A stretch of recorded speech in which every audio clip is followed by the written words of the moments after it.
চায়ের পর্ব শেষ হয়ে গেছে। কুচুম নিয়ে এসেছে, দেখি কি নিয়ে এসেছে। বাবা, এটা প্রভুর চা, খাইনি। চায়ের নেশা না থাকলে যা হয়, চায়ের নেশা নেই। আমি পিছনে পিছনে ছুটি করলে হবে। বাবা, ডিমের টেবিল, এটা কি? এটা ফিশ কাটলেট। এটা কি বলছে? অনেক দিন পর আমি বাইরেকার খাবার খাচ্ছি। আমি ওরে বাপ রে, কদিন খাইনি গো।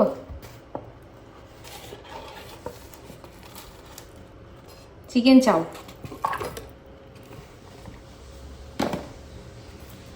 আজকে বৃহস্পতিবার, এটা তো আমার চলবে না। আমি বৃহস্পতিবার চিকেন খাই না। ওইখান থেকে একটুখানি ঠুকরে খাবো। খাই না বলতে কি, ঠেকা ঠেকি খাই, কিন্তু ডিরেক্ট খাই না চিকেন। বহুত দিন খাই না, বৃহস্পতিবার দিন চিকেন খাই না।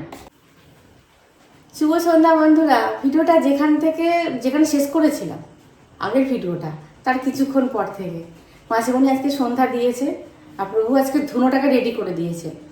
আজকে যেহেতু নবরাত্রি, তোমার নবরাত্রিটা স্পেশালি তোমার এটা ধরা হয়, প্রতিপদটা ধরা হয়। হ্যাঁ, খুব মানে এই ধুনোটাও খুব এফেক্টিভ হয়। তাই ধুনোটা দেওয়া হলো, সন্ধ্যা দেওয়া হলো। মাসিমণি সন্ধ্যা দিল। মাসিমণি যেহেতু সন্ধ্যা দিচ্ছে, সেহেতু আমি যদি আজকে বলি যে না, আজকে আমার সংসারের মঙ্গলের জন্য আমি সন্ধ্যা দেবো, তখন সে একটুখানি মনে কষ্ট পাবে। সে হয়তো ভাববে যে আমি কি তোর সংসারের মঙ্গল চাই না, আমাকে দিয়ে কি সন্ধে দিলে সংসারের মঙ্গল হবে না? ওই জন্য মাসিমণি সন্ধে দিয়েছে, মাসিমণি সন্ধে দিল। আর প্রভুকে বললাম, তুমি যখন ধুনোটা দিয়েছো, তুমি যখন কাপড়টা ছাড়ো, চারিদিকে ধুনোটা দিয়ে দাও। দিয়েছে। আর এখানে চাপিয়েছি ভাত। হ্যাঁ, ভাত হবে, আর একটু মুগের ডাল হবে, আর আলু ভাতে মাখবো, আর দুটো বেগুন ভাজবো। এই করবো। হাওয়া দিচ্ছে, মানে ঝড়ঝড় মতন একটুখানি উঠলো। বৃষ্টি সেরকমভাবে হয়নি, মানে ঝড়ঝড় মতন উঠলো। আর কিছু হবে না রাত্রেবেলা। আর কুচুম বলেছে সেরকম বিশেষ কিছু খাবো না, যেহেতু ওই চাউমিনগুলো খেলো। আবার আমাকে এখানটা মুছতে হলো, জানো। চাউমিনগুলো যেহেতু খেলো, এদিকে ভাতটা হয়ে গেছে, ভাতটা নামাবো। আর এদিকে এই যে ডাল সিটি দিতে দিয়েছি, ডালটা সাঁতলাবো, ভাতটা নামাবো, আলু ভাতে মুলবো। আর তোমার দুধ আছে, মাঝে মাঝে একটু দুধ হলে আর কিছু চায় না। রাত্রিবেলা বেশিরভাগের দিন দুধ ভাত খায়, অন্য কিছু খায় না। আজকেও সন্ধ্যাবেলা একটুখানি গানে বসেছিলাম, গানও করলাম, করে এইটাকে একটু এরকমভাবেই রেখে দিয়েছি। তারপর ওকে বললাম যে শুনুন, ওই যে চাবি যেখানটায় যে তোকে দেখছো, ওখানে যে বসে যাচ্ছে, ওইখানটা আটকে যাচ্ছে, ওখানটা ঠিক করতে পারছি না। আর একটু ঠিক করে দাও তো। ও আবার নারকোল তেল নিয়ে এসে ওখানটা দিল। আর আমি যদি মস্তানি করে দিতাম, তখন বলতো তুমি এরকম বেশি দিয়ে ফেলেছো, কম দিয়ে ফেলেছো, এই গন্ডগোল করে ফেলেছো, পাকামো করে ফেলেছো, ওই জন্য হচ্ছে না। আমি দরকার নেই বাবা, তুমিই দাও। এইটা আমি যখন ক্লাস 3তে পড়ি, এই হারমোনিয়ামটা তখনকার হারমোনিয়াম। এটা হচ্ছে পরের দিন সকাল, অর্থাৎ আজ হচ্ছে শুক্রবার। শুক্রবারের সুপ্রভাত জানালাম সবাইকে। গতকালের ব্লগটা ওই পর্যন্তই ছিল। বৌদি আজকেও আসে নাই। সকালবেলা উঠে ফোন করেছি আমি, হ্যাঁ, যে কি গো, আসবে তো আজকে? অনেকক্ষণ চুপ করে রইলো। চুপ করে রাখার পর বলছে, কি বলছো? যেন মনে হচ্ছে শুনতে পাচ্ছে না, জানো। কি বলছো? কি বলছি বুঝতে পারছো না? আজকে আসবে না? হ্যাঁ, রেডি হচ্ছ, আসবে তো?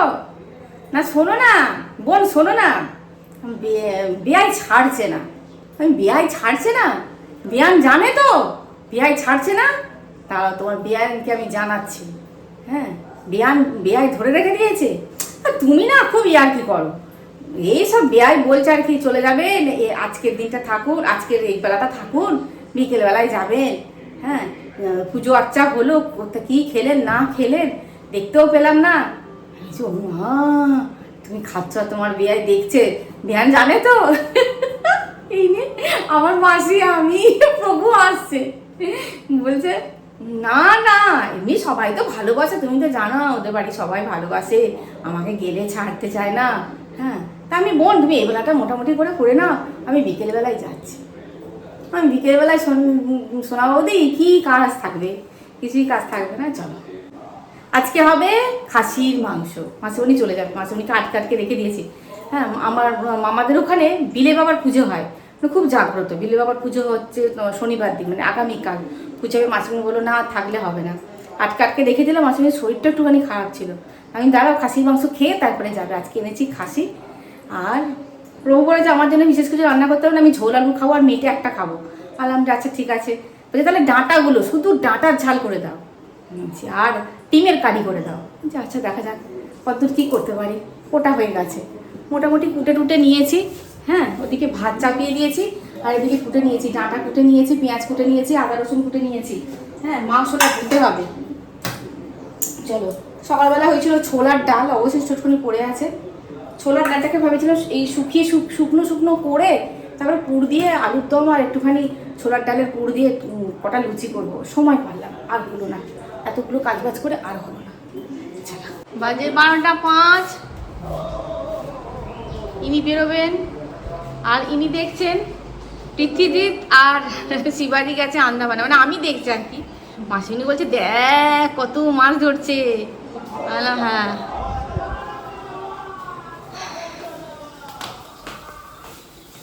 আর ওদিকে চাপিয়ে দিয়েছি রান্না।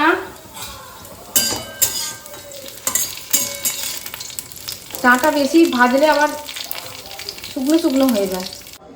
টমেটো দিয়েছি, সর্ষে, পোস্ত, কাঁচা লঙ্কা আর একটুখানি ধনে গুঁড়ো, জিরে গুঁড়োও দিয়েছি, আর দিচ্ছি 2-4টে চিনির দানা। ব্যাস,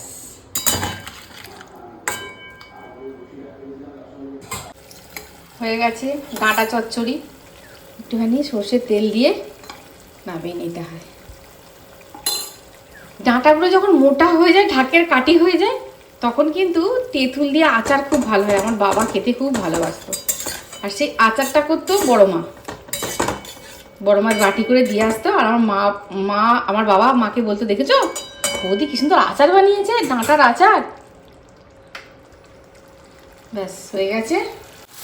আজকে দেখা যাক, বলছে আজকে প্রচুর ভিড় দোকানে, প্রচুর ভিড়। বাবা কত চর্বি দিয়েছে রে বাবা, রে বাবা, লাগা চর্বি।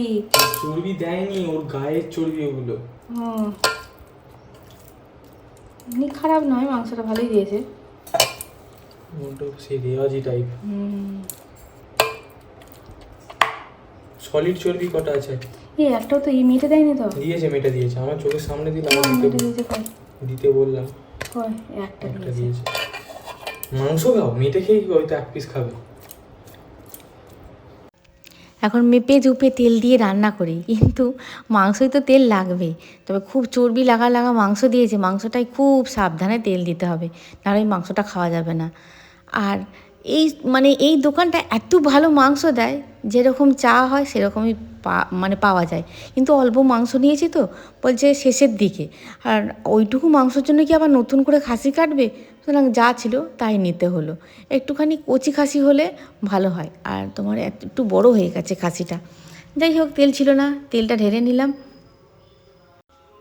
বৌদি আসেনি, সকাল থেকে কাজবাজ করতে করতে পেঁয়াজগুলো যে ছাড়িয়ে রেখে দিয়েছি, শুধু কুচোনো হয়নি।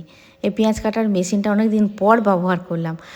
দেখো, পেঁয়াজ কাটার মেশিনটা ব্যবহার করলে তাড়াতাড়ি করে কাটা হয়ে যায়, ঠিক আছে, কিন্তু পেঁয়াজ কাটার মেশিনটা ধরে এই জিনিসগুলো না আমি ধুয়ে নিই, এগুলো বৌদিকে দিই না। যেমন তোমার ননস্টিকের ফ্রাই প্যান, তারপরে এইগুলো হচ্ছে খুব সাবধানের জিনিস, এগুলো দিই না। এগুলো যদি রাফভাবে মাজা হয় তাহলে নষ্ট হয়ে যায়, ওই জন্য আমি এটাকে বার করি না। ওই একটুখানি পেঁয়াজ কাটবো, তার জন্য ধৌড়ে ভালো করে আবার রাখরে বটিতে বসি ঝটঝট কেটে নিই। দেখেছো, অনেকদিন ব্যবহার করা হয়নি ক্লিপটা, উল্টো লাগিয়েছি। নাকি ক্লিপটা লাগে না, ক্লিপটা লাগাইনি। এই কাটার যেটা, হ্যাঁ কাটারটা লাগাইনি, দিয়ে আমি ঘোরাতে আরম্ভ করেছি। এত তাড়াতাড়ি স্মুথ হয়ে গেল মেশিনটা পড়ে থেকে। তারপরে এলো, ও মা, কাটার মেশিনটাই তো লাগাইনি। তারপর আবার কাটার মেশিনটা লাগিয়ে তারপরে আমি পেঁয়াজগুলো কাটলাম। তাড়াতাড়ি করলে যা হয় আর কি। প্রভু বলছে তাড়াতাড়ি করে খেয়ে বেরোবো, রান্না হয়ে গেছে। দেখো, পিছনে যদি তাকাদা কেউ দেয় না, তোমার যত না দেরি হবে তাকাদা দেওয়ার জন্য হাত পা তোমার আসবে না। আনলাম না, হয়নি এখনও। এর চিনি দিলাম কালার নিয়ে আসার জন্য। তবে যা মাংসই লাগা চর্বি আছে, এমনিই কালার হবে। আগামীকাল ঈদ, তা এই ভিডিওটা যখন যাবে তখন ঈদ আরম্ভ হয়ে গেছে, তাই অগ্রিম ঈদের শুভেচ্ছা জানালাম সকল বন্ধুদের। যে সকল বন্ধুরা 1 মাস ধরে রোজা রেখেছো তাদের জন্য ঈদের শুভেচ্ছা আর একটু বেশি করেই জানালাম। ইচ্ছা ছিল খাসির মাংসটা আগামীকালই রান্না করব, কিন্তু মাসি থাকবে না, মাসিমণি চলে যাবে। আজকে খাওয়া দাওয়া করে মাসিমণি চলে যাবে, এই তোমার বিকেল বিকেল করে চলে যাবে। তবে ঝড় জলের দিন তো একটু আমি বললাম না সকাল মানে খুব বিকেল করো না, সকাল সকাল বলে সকাল সকালই যাব, খেয়ে দিয়ে বেরিয়ে পড়ার কথা। আর আমি খেয়ে দিয়ে একটু রেস্ট নাও, রেস্ট নিয়ে যাবে, কুচুম তুলে দিয়ে আসবে, মানে কুচুম বাড়ির কাছে নামিয়ে দিয়ে আসবে, বুঝতে পারলে।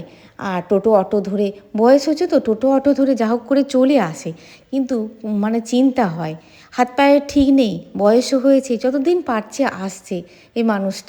এই মানুষটাই আছে একমাত্র মামার বাড়ির তরফ থেকে। হ্যাঁ, মানে কি বলবো, মামার বাড়ির কেউ আছে। এই কথাটা ব্লগে আজকে বলতে খুব কষ্ট হলো, খুব মানে খুব কঠিন কথা, কিন্তু খুব সত্যি কথা। মামার বাড়ির বলে কেউ আছে, এই মাসিটাকে দেখে, মাসিটাকে আশা দেখি আমরা বুঝতে পারি যে মামার বাড়ি বলে কেউ আছে। আমার মাও পারে, আমিও পারি। মাংসটা একটু ভিনিগার আর নুন দিয়ে মাখিয়ে রেখে দিয়েছিলাম। তারপরে দেখলে তো কী কী দিলাম। খাসির মাংসর এমনি স্বাদ আছে, আর তামঝাম করে রান্না করার মতন কিছু নেই, যেভাবেই হোক ভালো করে কষিয়ে 6-8টা সিটি দিয়ে নাও, একটুখানি বসিয়ে রাখো, ব্যাস খুলে গরম গরম একটা লেবু নাও, নিয়ে খেয়ে নাও। বড় বড় ধামসা আলু দিয়েছে আজকে, ধামসা আলু, বড় বড় নতুন আলু উঠেছে, এবং আমাদের জমির আলু দিয়েছি। আমাদের যে জমিটা আছে সেই জমিটা থেকে আলু দিয়ে গেছে। সেই আলুটা মানে কি বলবো, এত সুন্দর কালার, সেটা তোমাদের দেখালাম। আর আলুগুলো খেতেও এত সুন্দর, যেমন দেখতে সুন্দর তেমনি খেতে সুন্দর।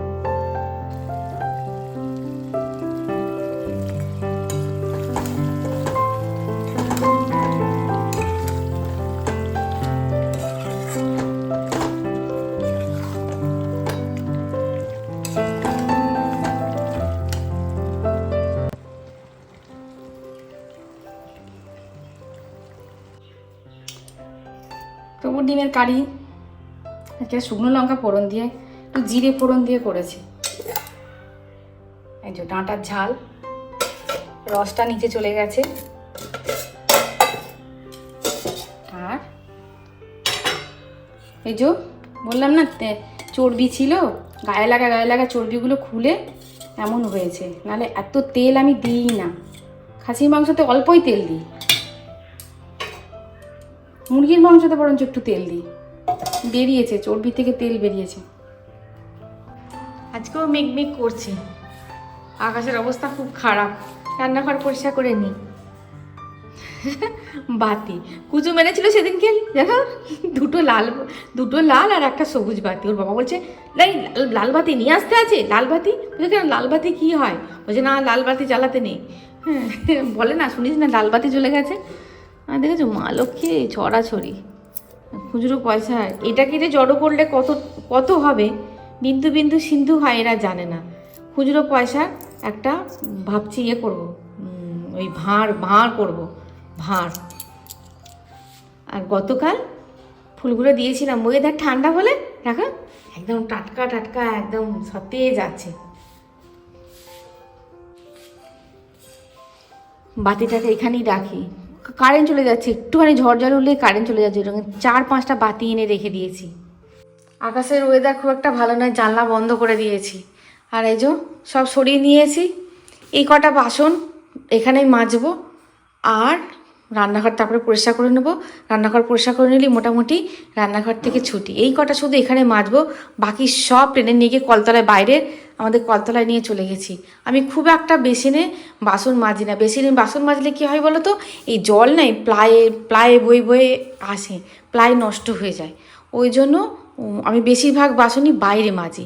এই কটা এখানে শুধু মেজে নেবো, ব্যাস। রান্নাঘর পরিষ্কার করলেই রান্নাঘর থেকে হয়ে যাবে আমার আজকের মতন ছুটি। আকাশে মেঘ করেছে, গুড়ুম করছে।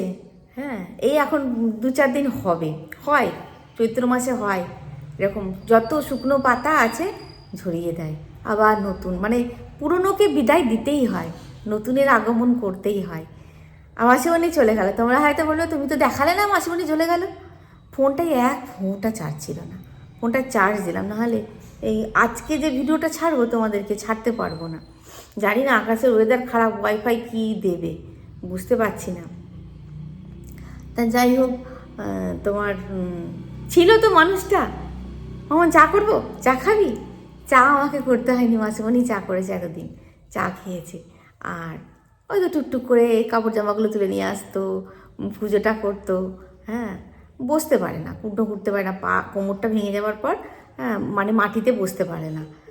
যাই হোক, একটা মানুষ তো ছিল বাড়িতে। হ্যাঁ, ঘুরছি ফিরছি, আবার দুটো করে কথা হচ্ছে। তা যাই হোক, যে কথাটা তোমাদের সঙ্গে শেয়ার করব, আমি 4-5 দিন যাবৎ ভাবছি। অনেক দিন আগে তোমাদের একটা ঘটনা শেয়ার করেছিলাম, মনে আছে? এই বাড়িটা যখন এক্সটেনশন করাবো ভাবছি, তার আগে অন্য জায়গায় শিফট হয়ে যাবো ভেবেছিলাম। এটা তোমাদের সঙ্গে আমি শেয়ার করেছি। তার জন্য জায়গাও দেখছিলাম, বাড়ি দেখছিলাম, জায়গা দেখছিলাম। বাড়ি নেওয়ার আমার মোটেই ইচ্ছা ছিল না, কেননা মানে ওই কারোর পরিত্যক্ত বাড়ি আমার ভালো লাগে না। জায়গা কিনে যেভাবে হোক বাড়ি করব, প্রথমে ছোট বাড়ি করব, তারপরে পরিস্থিতি অনুযায়ী বাড়াবো, ঠিক আছে, কিন্তু কারো ছেড়ে যাওয়া জিনিস, হ্যাঁ, কারোর ব্যবহার করা জিনিস আমার কোনো দিনই ভালো লাগতো না। আমি প্রভুকে বলেই দিয়েছিলাম যে কিনলে জায়গা কিনবো, আমি নাহলে বাড়ি কিনবো না। আর তোমাদের একটা ঘটনা বলেছিলাম যে জায়গা কিনতে গেছিলাম, সেই জায়গাটা এখনও পরিত্যক্ত, এখনও সেইভাবেই পরিত্যক্ত আছে।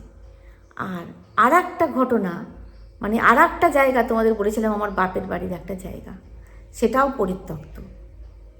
আমি বলছি তোমাদের, ছোট্ট থেকে শুনে এসেছি, মানে ওই ঘটনার মানে মানে কি গায়ে কাঁটা দেওয়া ঘটনা। ওইখানে যেসব ঘটনা হয়েছে, ওখানে একটা বাড়ি আছে, বাড়ির লাগো একটা জায়গা আছে, যেসব ঘটনাগুলো ঘটেছে ছোট থেকে আমরা শুনে এসেছি, এবং এখনও সেটা পরিত্যক্ত হয়ে আছে।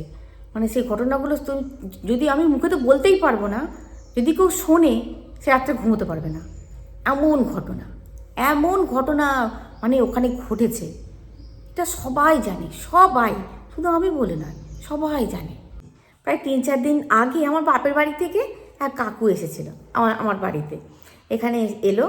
আমার বাপের বাড়ি ওখানে একটা মন্দির হচ্ছে, তোমাদেরকে দেখাবো। মন্দিরটা যখন হয়ে যাবে সম্পূর্ণ, খুব জাগ্রত মা, জানো, খুব জাগ্রত। আমরা বলি মানে বসন্ত বুড়িমা, মানে এই যে তোমার এই হাম পক্স হলে মায়ের কাছে পুজো দেয়, ওই মায়ের কাছে মানত করে। খুব জাগ্রত মা, খুব। আর কতটা জাগ্রত এটা একদিন তোমাদেরকে বলবো, যে কতটা মানে ঘটনার সম্মুখীন হয়েছিলাম, বলবো, সেই ঘটনা তোমাদেরকে বলবো। তা ওই মন্দির তৈরি হচ্ছে, মন্দিরের চাঁদা নিতে এসেছিল কাকু। তা এই চাটা করে দিলাম, যে গল্প হচ্ছে একটু, বাবার বাড়ির লোক।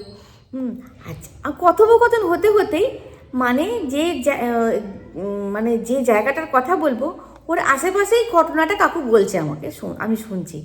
তারপরে আমার মনে হলো, আমি বলছি, আচ্ছা তোমাদেরকে একবার বলেছিলাম, মনে আছে তোমাদের, যারা আমার পুরনো বন্ধু, যে আমার বাপের বাড়ি একটা জায়গা আছে, বহুত দিনকার পরিত্যক্ত জায়গা, একটা বাড়ি আছে বহুত দিনকার পরিত্যক্ত।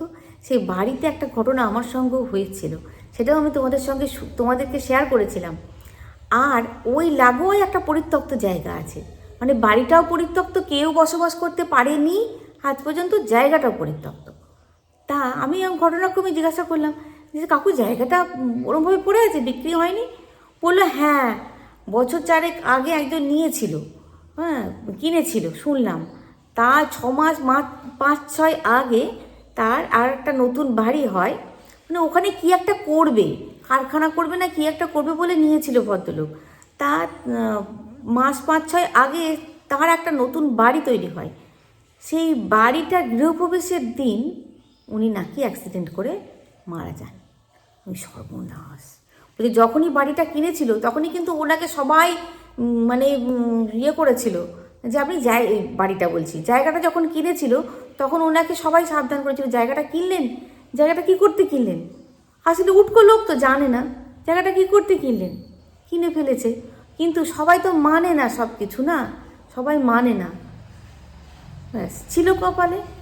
বলছে তারপর থেকে পড়েই আছে জায়গাটা, সে ওইভাবেই পড়ে আছে, মানে একটা ইঁটও, বলছে ওই বাড়িটা কমপ্লিট করে গৃহপ্রবেশের পরই ওই জায়গাটায় মানে একটা কিছু করার ওনার ইচ্ছা ছিল, হলো না। এই তোমাদের বলি না, এমন একটা জগৎ আছে যে জগৎটায় ডিস্টার্ব না করাই ভালো। আমার মতে ডিস্টার্বটা না করাই ভালো, তাদের মতন জায়গাতে থাকাই ভালো। আর মানে তোমরা তো শুনেইছিলে আমার সঙ্গে ঘটনা হয়েছিল, তারপরে আমাদের গাড়ি কীভাবে ফেঁসে গেছিলো ওইখানে আমাদের 4 হুইলারটা কীভাবে ফেঁসে গেছিলো, এ তোমাদের ঘটনাটা বলেইছি। হ্যাঁ, জায়গাটা তার মানে আমরা ছোট থেকে কিন্তু দেখছি ওই বাড়িটা পরিত্যক্ত, অথচ ওই চারপাশটা রমরম করে চলে, কিন্তু ওই জায়গাটা পরিত্যক্ত হয়ে পড়ে আছে, বুঝলে? যাই হোক, ভিডিওটা এই পর্যন্ত, দেখা হচ্ছে পরের ভিডিওয়। খুব ভালো থাকবে, খুব সুস্থ থাকবে। আজ আসি বন্ধুরা।